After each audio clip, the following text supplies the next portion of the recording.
That dry winter leading to drought conditions across the state and even in the southwestern U.S., prompting some concerns about the potential for wildfire season as we head into the summer. Accuweather recently put out a report looking at the wildfire risk across the country. And joining us today to talk about the outlook here in Southern California and in San Diego, Accuweather senior meteorologist David Samuel. Thank you so much for joining us today. Yeah, thank you very much for having me.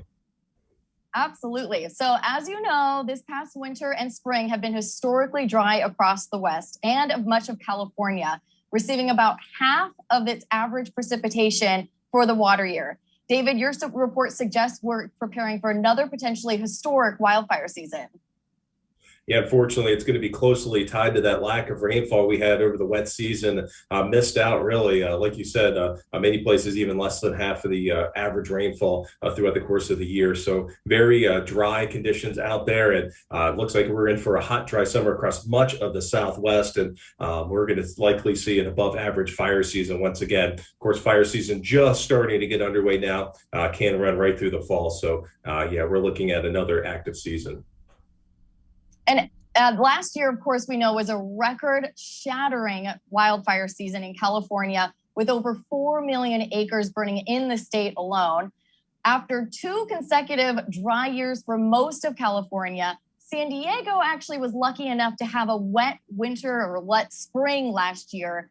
How do you expect San Diego's wildfire season, where we're mostly in that abnormally dry category of the drought, the lowest level, to be compared to other parts of the state that have been dry for 2 years and are in that extreme level of drought where it's been a whole lot drier?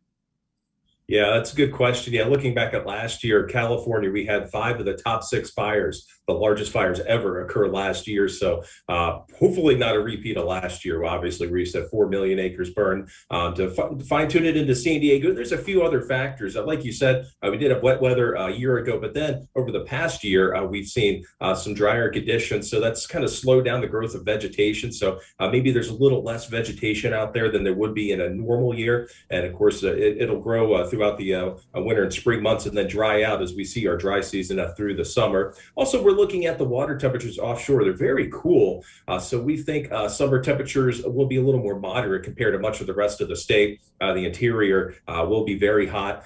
So that it can decrease our threat a little bit through the summer, but then the fall, we always have to worry about those Santa Ana wind events. Of course, we're getting pretty far out looking at the fall, but kind of our early outlook is that La Nina could make a return. It seems more likely that we could have another La Nina fall and winter as opposed to an El Nino. So that's bad news because that does increase our threat for wind events during the fall. So no Santa Anas to worry about during the summer months, but that could change this fall. And so I think, during the summer, probably not too bad for wildfires, but the fall will likely have some issues.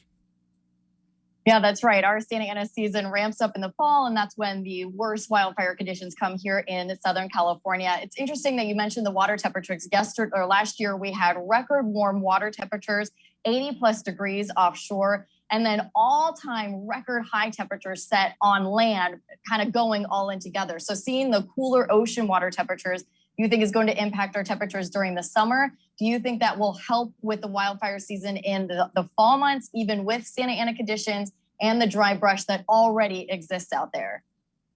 Yeah, that's a tough question. I think definitely it will help us during the summer months. I think we're going to see a lot of onshore flow of cool air like we usually see, but it will be the frequency of heat waves will be less likely because of the cooler water. So during the fall, though, unfortunately, all bets are off. We may have a little less vegetation, but we deal with, very populated areas, and it only takes a small fire to cause issues. So while the acreage number might be a little lower for Southern California this year compared to last year, it just takes one fire in the wrong place, and all bets are off as we head into fall because the extreme fires are really driven by these strong Santa Ana wind events that aren't obvious more than a few days out. Thank you so much for joining us. The best advice that we have is that you can prepare now for wildfire season. Yes. Have your evacuation plan ready to go and clear that defensible space from your home. Thank you so much, Accuweather senior meteorologist David Samuel, for joining us today.